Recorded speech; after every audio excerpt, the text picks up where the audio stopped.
होली सिर्फ रंगों का त्योहार नहीं। होली के दिन ऐसे टोटके किए जाते हैं जिसकी वजह से आपका पूरा साल बिगड़ सकता है। क्या आपको ये बारे में पता है? तो दोस्तों, आज हम इसके बारे पे, इसकी टॉपिक पे ही हम बात करेंगे, तो आप मेरे साथ जुड़े रहिए।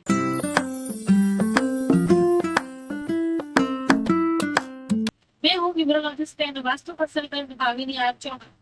दोस्तों, आपको जान के अजीब लगेगा कि जब त्योहार होता है तब यूनिवर्सल एनर्जी इतनी हाई होती है कि उस दिन किए हुए टोटके या उस दिन किया हुआ कोई भी रेमेडी बहुत अच्छे से वर्क करती है। तो रेमेडीज करेंगे तो भी उसके बहुत अच्छे फल मिलते हैं। अगर आप टोटके भी करते हो तो उसके भी बहुत ही अच्छे से उसके रिजल्ट आते हैं। तो ये होली का जो त्योहार है वो बहुत रिस्की भी है और बहुत अच्छा भी है। दोनों उसके, कोई भी त्योहार का एडवांटेज है तो डिसएडवांटेज भी है। आप उसको कैसे यूज करते हो वो आप पे डिपेंड करता है। लेकिन हर कोई अच्छा इंसान तो है, ऐसा ये जमाने में बोलना बहुत मुश्किल है।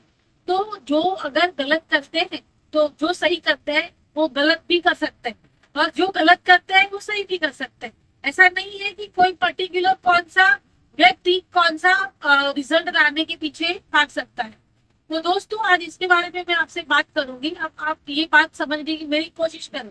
अगर आप होली के दिन कुछ मनी रिलेटेड इशू है या रिलेशनशिप इशू है, या कोई आपका स्टक मनी है, या कोई पैसा वापस नहीं दे रहा है, या आपका और कोई भी ऐसा इशू है जो आप फेस कर रहे हो, आपका सॉल्व नहीं हो रहा है, तो आप होली के दिन उसकी रेमेडीज करके आप उससे निजात पा सकते हो। अगर आपको रेमेडी अगर चाहिए तो आप मुझे कमेंट बॉक्स में बता देना, मैं उसके लिए एक और वीडियो बना दूंगी जो होली की रेमेडीज के लिए रहेगी, जो जिनको प्रॉब्लम से निजात पाना है।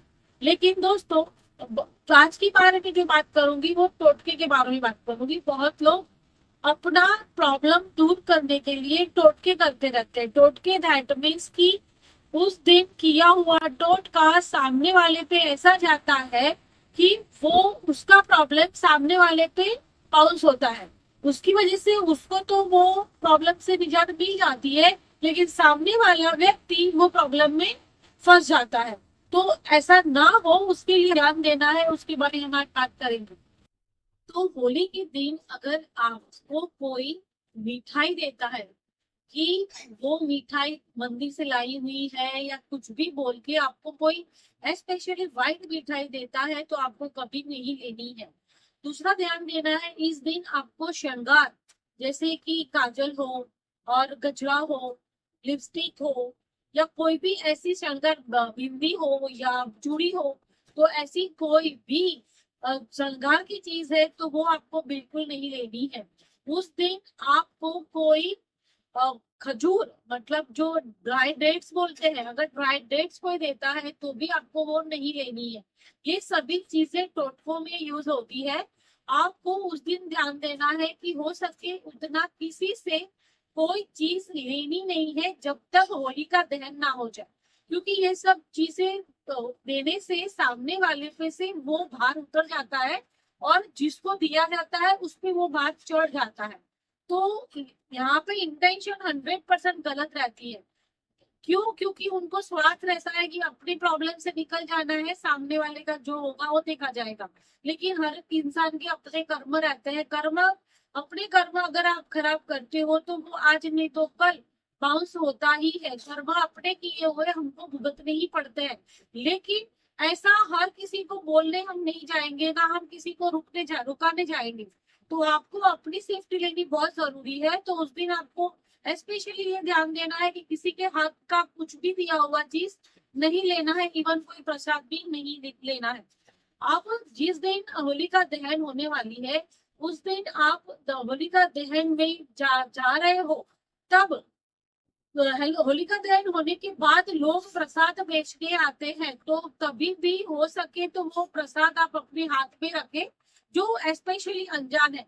अगर कोई आपका जानीता आपको प्रसाद दे रहा है, आपके सामने ही होलिका दहन में उन्होंने प्रसाद रखा हुआ है, तो बात अलग है कि वहां पे प्रसाद देकर वो आपको दे रहा है। लेकिन कोई अनजान है जिनको आप पैसा पहचानते नहीं और वो आपको प्रसाद दे रहा है, तो दोस्तों ये आप टाले। आप ले तो ले, लेकिन आप किसी भी झाड़ के नीचे उसको रख देना।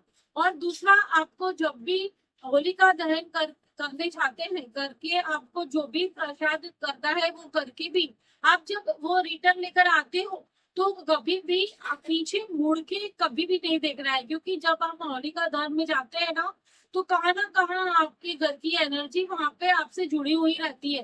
तो जब आप होलिका दहन में जाओगे, तब भी दर्शन करने जाओगे, तो आपकी जो भी नेगेटिविटी है, जो भी आपकी बुराइयां है, वो होलिका दहन में भस्म हो जाएगी।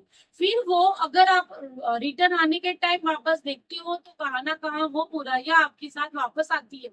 तो हमें ये चीज नहीं करनी है। होलिका दहन का एक ये सबसे बड़ा एडवांटेज है कि आप जो भी जो भी इंटेंशन के साथ वहां पे जाओगे, वो चीज वहां पे भस्म हो जाएगी। तो आप हमेशा अपने प्रॉब्लम्स को वहां पे बोलो कि ये प्रॉब्लम्स हमेशा के लिए खत्म हो जाए, और वहां से आपको वो प्रॉब्लम से निजात मिली और आपका आगे ग्रोथ हो। तो जितना आप जो भी प्रॉब्लम्स को वहां पे बोलते हो, वो सीरियसली उससे आप निजात पाओगे। तो आपको जब भी होलिका दहन करने जाना है, वहां पे जो भी विधि विधान है वो करके आप रिटर्न जब लौट रहे हो, तभी आपको पीछे मुड़ के नहीं देखना है। और खास ध्यान ये रखना है कि उस दिन नजर और टोटके बहुत सारा काला पीला करा जाता है, तो वहां पे आपको ध्यान देना है कि कोई अनजान ऐसे कोई भी चीज ना ले, और सीधा दहन से होलिका दहन के पास सीधा घर पे लौट आए, हाथ पैर धोए, उसके बाद आप जो करना है वो कर सकते हो। तो दोस्तों, ये कुछ था जो होलिका दहन पे ध्यान रखना है। तो होलिका दहन की कुछ रेमेडीज ऐसी भी होती है जिसको करने से आपको बहुत बरकत भी आती है। अगर आप ये वैसा वीडियो देखना चाहते हो तो कमेंट में जरूर बताएं, वैसा भी एक वीडियो मैं बना दूंगी। तो ये वीडियो होलिका दहन से पहले बहुत लोगों के साथ शेयर करें, तो लोगों को ये बात का नॉलेज हो जाए कि यहाँ होलिका दहन के दिन बहुत सारे काले काम भी होते हैं। Thank you so much for watching. नमस्कार।